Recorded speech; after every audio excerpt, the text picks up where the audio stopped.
ची आढावा बैठक आज आपण घेत आहात. कामं अद्यापही प्रत्यक्षात सुरू झालेली नाही आहेत. नेमकं काय असणार नियोजन बैठकीचं?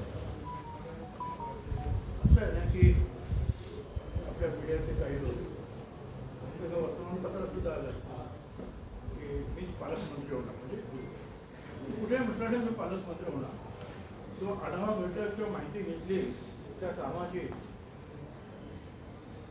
म्हणजे त्या कामाचा मी काय प्रमुख होतो किंवा कुंभमेळा प्रमुख होतो किंवा पालकमंत्री असेल नाही. आपल्याला कल्पना आहे की बाकी दोन लहानपणापासून मी कुंभमेळा पाहत आलेलो. मागच्या दोन कुंभमेळ्यांची जी आहे मोठ्या प्रमाणावर जबाबदारी स्वीकारलेली होती. मुंबई नाशिक रस्ता, नाशिक पुणे, नाशिक मुंबई, नाशिक त्र्यंबकेश्वर, भिलार, त्याच्यानंतर मदतीची मुख्य कामं, मंदिराची जी आहेत, वेगवेगळे जे आहेत करण्याची कामं, अशी अनेक कामं जी आहेत आपण केली. तिथं औषधी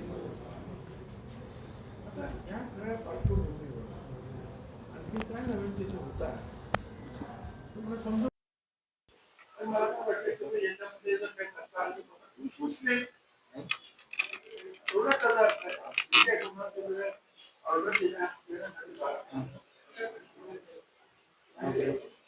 मंत्री म्हणून आमचे नाशिकचा मंत्री म्हणून मला तो अधिकार 100% आहे.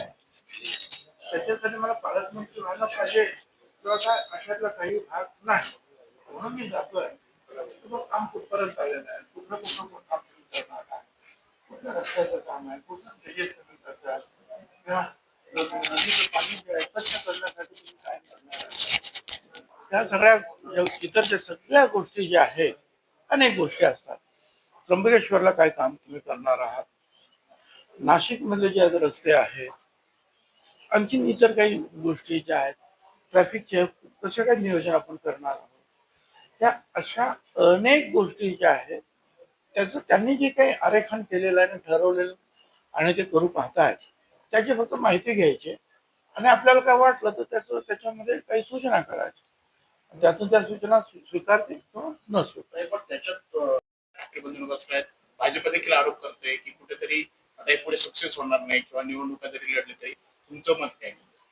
असं एक मी लहानपणापासून मुंबईत राहिलो, जी माझी माहिती आहे, ह्या मुंबईतील वेगवेगळ्या ज्या काही कामगारांच्या एरियाज आहेत त्यांचे जे वेगवेगळे नेते आहेत. उदाहरणार्थ डॉक एरियामध्ये ज्या पी डी मेळो, त्याच्यानंतर कुलकर्णी साहेब, त्याच्यानंतर पिंटो आणि नंतर मला शेटे, असे वेगळे ते त्यांचे आहेत. माथाडी कामगारामध्ये अण्णासाहेब पाटलांनी पुढाकार घेतला, तेच नेते झालेले आहेत. गिरणी कामगारांमध्ये सुद्धा आपण पाहिलं, म्हणजे सगळ्यात अगोदर तर सगळ्यात मोठा प्रथम नेता युनियनचा ते लोखंडे साहेब, महात्मा ज्योतिराव फुल्यांचे जे आहे म्हणजे सहकारी, त्यांनी युनियन सुरू केलं. पण त्याच्यानंतरच्या काळात मला जी माहिती आहे त्याच्यामध्ये आपण पाहिलं की कॉम्रेड डांगे साहेब त्यांनी युनियन चालवलं. त्यांच्याबरोबर आंबेकर साहेब काँग्रेस, त्यांची युनियन गिरणी कामगारांची होती. दत्ता सामंत त्याच्यामध्ये होते. यात आपल्या मंत्रालयातील कर्मचाऱ्यांच्या आणि सरकारी कर्मचाऱ्यांच्या कुलसे साहेब आणि इतर काही लोक जे आहेत ते नेते होते. तर अशा वेगवेगळ्या भागामध्ये वेगवेगळे नेते जे आहेत काम करत होते. आणि महानगरपालिकेमध्ये जॉर्ज फर्नांडिस काम करत, सगळी युनियन सोय त्याने तेच संपर्क होता. जॉर्ज फर्नांडिसचे साथीदार होते त्यांच्यावर काम करणारे, ते होते शरदराव साहेब. ते गेल्यानंतर ते नेतृत्व त्यांच्याकडे आहे, शरदराव साहेब महानगरपालिकेत. आणि शरदरावांचे चिरंजीव जे आहे ते शशांकराव, शरदराव आहे त्याच्यामुळे शशांकराव ते तिथे आले. आता हे ज्या सगळ्या युनियन्स आहेत त्यांना इतर युनियनने तिथे जे आहे शिरकाव करणं अतिशय कठीण जातं, कारण रात्रंदिवस मंडळी तेच काम करत तिथे असतात आणि ते त्यांची परंपरा आहे वर्षानुवर्षाची. आता त्यामध्ये जर बाकीचे मंडळी ऐन वेळा जर निवडणूक लढवण्यासाठी गेली तर निभावं लागत नाही. सर असं झालंय की समजा एक कंत्राटदार L1 आहे आणि दुसरा L2 आहे, तर दुसऱ्या ह्याच्यात तो L1 आहे आणि हा L1 वाला L2 आहे. आणि यांनी काय केलंय की एकच टेंडर आहे, एका ठिकाणी अपात्र केलंय, दुसऱ्या ठिकाणी पात्र केलेलं आहे. मग पात्र अपात्र करताना त्यांनी शॉर्टफॉल बजावलाय, पण मग यांची सगळी रिंग असल्यामुळे ते शॉर्टफॉल त्यांनी कंप्लायन्सच केलेलं नाही. हा म्हणजे कार्टेल केलेलं आहे त्या सगळ्या लोकांचं आणि त्याच्यामध्ये दिला असा तुमचा आक्षेप आहे. आता ते मुद्दा मांडेल तुमचा आणि तुमच्या मीडियाद्वारे तो त्यांच्या कानावर जातो. परंतु मग असं काय असेल तर तुम्हाला इतर मार्ग आहेत, तक्रारी त्यांनी करायला पाहिजेत, कोर्टात जायला पाहिजे काय. आणि मुंबईला जे आहेत प्रत्यक्ष मुख्यमंत्री याच्यावर लक्ष ठेवून आहेत, त्यांना सांगितलं पाहिजे. ते करता येईल ना. याच्यामध्ये जर काही घोटाळे होऊ नये ही अपेक्षा सगळ्यांचीच आहे. साहेब या कंत्राटदारांचं 3 दिवसापासून आंदोलन आहे सुरू आहे. जवळपास 90,000 कोटीहून अधिक पैसे हे थकले आहेत. नाशिकमध्ये 3 दिवस झाले आंदोलन सुरू आहे. हे पैसे जे आहेत सगळ्या महाराष्ट्रातील कंत्राटदारांचे ठरलेले आहेत, म्हणजे राहिलेले आहेत. जवळ 85,000 का 90,000 कोटी. आणि ते थोडे थोडे पैसे जे आहेत त्यांना मिळत आहेत. आता ज्यांचे राहिलेले आहेत ते पुढच्या पुरवणी मागण्यामध्ये येतील. त्यांचा असा आरोप आहे की लाडकी बहीण योजना असेल किंवा इतर अशा काही योजना येत आहेत की जिथे गरज आहे तिथे पैसे खर्च करतात आणि आमचे पैसे थकवतात. ठीक आहे, तर लाडकी बहीण ही सुद्धा योजना जी आहे ती आता लोकांनी मान्य केलेली आहे. सर्वसामान्य महिलांना भगिनींना त्याचा फायदा होतो आहे. परंतु एक आहे की त्याच्यामुळे जरा थोडंसं काम जर आलं असेल अर्थव्यवस्थेवर तर काही दिवसामध्ये हा ताण कमी होईल. साहेब यापूर्वी नाशिक त्र्यंबक केलं नाही म्हणून अनेकांची खाती रेशन कार्ड बंद केलेत. त्याबरोबर दुसऱ्या बाजूला 6 महिने रेशन उचललं नाही म्हणून बंद केले. तर आता ते किती बंद होत आहेत आणि काय त्याचा आम्ही आढावा घेतो आहोत. हे आहे की ज्या लोकांचे कार्ड घेण्यासाठी सुद्धा अनेक कारण असतात. अनेक कार्ड वेगवेगळ्या ठिकाणी जे आपल्याला वापरता येतं, जसं आधार कार्ड वापरत तसं. परंतु काही लोक जे आहेत की त्यांना जे आहे पहिल्यांदा 59,000 रुपयाखाली त्यांचं उत्पन्न होतं शहरामध्ये आणि 45,000 ग्रामीण. त्यामध्ये ते कार्ड वापरत होते. आता त्यांचं उत्पन्न वाढलं, ते सुद्धा ती धान्य घेत नाही. पण असं 5-6 महिने जर धान्य घेतलं नाही तर ते शिल्लक राहतं. अगोदरच आपल्याला पुरत नाही आहे तो कोटा सगळा भारत सरकारकडून आलेला. आणि मग आम्ही तो एक ड्राईव्ह घेतलेला आहे की जे लोक घेत नाही 5-6 महिने धान्य, ती कार्ड जे आहेत रद्द करावेत आणि ज्या लोकांना आवश्यकता खरोखर आहे त्यांना ती वाटावी. त्याप्रमाणे आम्ही ती देतो. कारण त्या नवीन कार्डाची मागणी आहे आणि कोटा काही सरकार वाढवत नाही. आम्ही लिहिलं आहे की कोटा वाढवावं, पण तो अजून तरी मिळाला नाही. तोपर्यंत आम्ही हा मार्ग स्वीकारला. आणि खरोखरच आहे ना, जर तुम्ही ज्या काही नियम पाळत नसतील किंवा KYC वर देत नसतील तर मग कसं काय करणार सरकार. 7 आमदार आहेत आणि साहजिकच पालकमंत्री आता असं आहे ना, मी काय म्हणतो त्याच्यापेक्षा आपण उलट काहीतरी लावत जाऊ नका. मलाच व्हायचं म्हणून सांगितलं. मी त्यावेळेला सांगितलं होतं की मी आमच्या नेत्यांना म्हणजे अजितदादांना आणखी जे आमचे नेते आहेत बघतात मुख्यमंत्र्यांबरोबर उपमुख्यमंत्री, त्यांना मी सांगणार आहे की बा आपण रायगडमध्ये आपला एक आमदार आहे. पण पालकमंत्री पदासाठी आपण एवढा आग्रह करतो, माझा विरोध नाही. तर इकडे आमचे 7 आमदार आहेत, म्हणजे अर्धे आमदार एकाच पक्षाचे आहेत. आपण हे आग्रह धरावं. आता आम्ही तर तेच सांगणार ना की उपमुख्यमंत्र्यांनी तुम्ही आग्रह धरा. शेवटी जे निर्णय मुख्यमंत्री घेतील.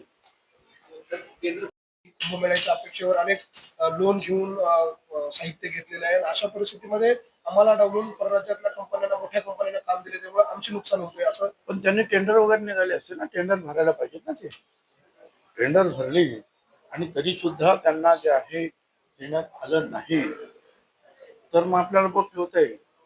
बरं, तुम्ही इथलेच असल्यामुळे तुमचं टेंडर इतर बाहेरच्या लोकांपैकी तुमचं टेंडर कमीच असणार, कारण तुमचा सगळा इथे स्टाफ असणार आहे, मशिनरी तुमची इथे असणार. तर ते तुम्ही काय केलं याची काही मला काही कल्पना नाही. आणि मला नाही वाटत की अशी उचलून अशी काही कामं दिली असतील. असे दिले असते तर लोक कोर्टात जातील. पहिल्या टप्प्यामध्ये 5,000 कोटीची काँग्रेसचे कीर्तनकार आहेत, त्यांनी नथुराम गोडसे होऊन तुमच्याकडे बघेल अशा स्वरूपाचं वक्तव्य केलं होतं. त्याच्यानंतर सद्भावना शांती रॅली तिथं काढली जाते, अशा स्वरूपाचं वक्तव्य केलं जातं. एक वेगळा वाद या निमित्तानं निर्माण होतो. माझी या महाराष्ट्रातील सगळ्यांनाच विनंती आहे आणि विशेषतः हे भजन कीर्तनांमध्ये भक्ती मार्गामध्ये जी मंडळी आहे त्यांना जेवढं सांगा की सगळ्याच संतांनी जे आहे संयम शांततेचा मार्ग जे आहे अवलंबण्याचं काम आपल्याला त्यांनी शिकवलेलं आहे.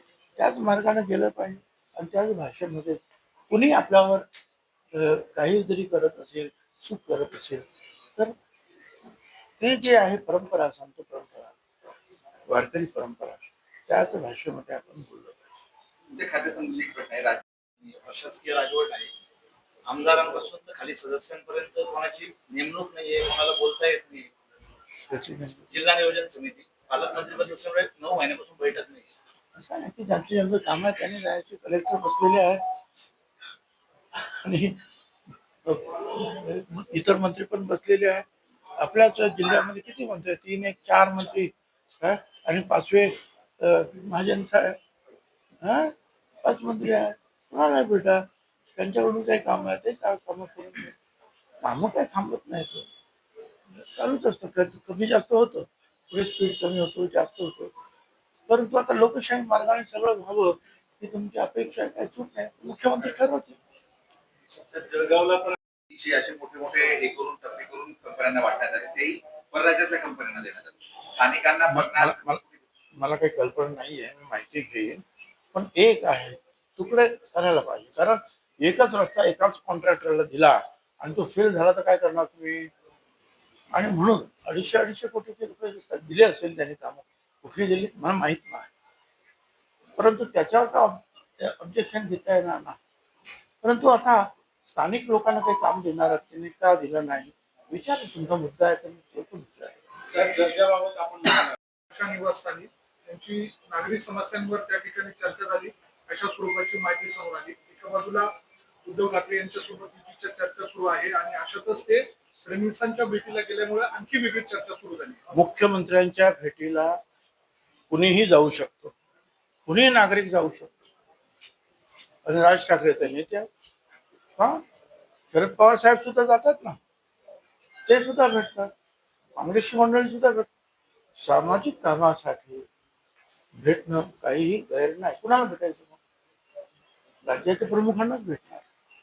साहेब ठाकरे बंधू एकत्र येण्याच्या चर्चा सुरू असताना शिक्षा असेल तर अशा मंत्र्यांना मुख्यमंत्र्यांना पदावर राहता येणार नाही. आता मी ते खासदार नाही त्याच्यामुळे तिथे काय झालं तर तुम्ही जे वर्तमानपत्रात आलं दाखवलं तुम्ही वाचतोय आणि तिथले जे खासदार आहेत ते त्याच्यावर चर्चा करतात आणि ते मला असं वाटतं की आता समितीकडे जे आहे ते एकूण प्रकरण पाठवलेलं आहे. त्या समितीमध्ये सर्व पक्षाचे खासदार वगैरे असतात तर ते त्याचा डिटेल अभ्यास करून त्याच्यात काही सुधारणा असेल मग ते बिल पुढे आल्यानंतर नक्की काय आहे ते आपल्याला कळेल. धन्यवाद. मी आदेश देणार नाही परंतु मी तिथे आग्रह धरणार आहे कारण मग नंतर काही घाई झाली की घाईमध्ये वाटेल तशी कामं होतात आणि त्याचा दर्जा जो आहे तो राहत नाही.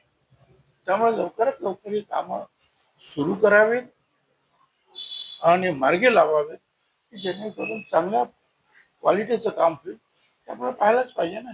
साहेब या सेक्टरमध्ये स्थानिक जे कंत्राटदार आहेत त्यांची तक्रार आहे की परराज्यातल्या कंपन्या निधी जाहीर केलेला नाही. पालिकेकडे 300 कोटी रुपयाचं कर्ज मूलभूत सुविधांसाठी काढण्याची वेळ आलेली आहे. कसं काय सीएसआर मधून त्यांनी कामं करावीत असा आदेश कुंभमेळ्याचे अधिकारी देत आहेत. मला काय माहित नाही मी ते विचारेन पण मागच्या वेळेला सुद्धा असं वाटलं होतं की आपल्याला मागच्या कुंभमेळ्याला भारत सरकार काय मदत करतो भारत सरकारकडून पैसे आहे आता यावेळेला सुद्धा आम्ही म्हटलं किंवा त्यांनी मदत करावी. मुख्यमंत्री कदाचित केंद्रात जाऊन विनंती करतील पण एकूण काय आहे त्याची मला माहिती नाही ना म्हणून तरी माहिती घ्यायला जातो मी. साहेब शाखेमध्ये गेल्या कंगना राणौत यांच्या घरी त्या गेलेल्या होत्या. त्या ठिकाणी बैठक झाली. त्या बैठकीमध्ये सामील झालेल्या होत्या. त्याच्यामुळे राजकारणामध्ये एक वेगळ्या स्वरूपाची चर्चा आहे. मी हेही काही वाचलं नाही कशासाठी गेलं कोण गेलं कुठे गेलं काय मला माहिती काय आता काय कारण होतं जे मला माहिती त्यांना विचारा ना. तुमचे पण काउंटर आहेत सगळ्या ठिकाणी आहेत महाराष्ट्रामध्ये त्यांनाच विचारा.